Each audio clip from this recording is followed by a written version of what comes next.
Elders whispered that the shrine was not a grave for a man, but a door, sealed from the inside, built centuries ago by those who learned too late that some knowledge should not be carried forward. And the wolves were not guardians by birth, but by oath, descendants of a pack that had once been spared when the forest nearly burned itself to ash. One autumn evening, when fog crept low and the forest smelled of rot and rain, a young traveler wandered too far from the road, drawn by the faint outline of stone between the trees. Curiosity tugging harder than caution, he saw the wolves one by one, shapes resolving out of mist, their leader stepping forward, broad-chested, muzzle silvered with age, eyes steady and unreadable. And for a moment the traveler thought this was the end, because he had heard enough stories to know wolves did not gather without purpose. But they did not rush him, did not circle, did not bare their teeth.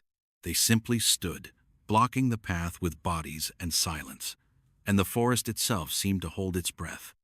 The traveler lifted his hands, speaking softly, backing away, and that was when he noticed something that chilled him deeper than fear. The wolves never looked at him for long. Their gazes kept drifting back toward the tomb's iron gate, as if measuring the distance between him and something far worse than teeth. A low sound rolled through the clearing then, not a growl, not a howl, but something closer to a warning carried through bone rather than air. An instinct screamed that one more step forward would not mean death, it would mean being denied it. He left, stumbling through the trees, never looking back, and when he reached the road at dawn, he found deep paw prints ending abruptly at the forest edge, as if the wolves had escorted him out and then vanished.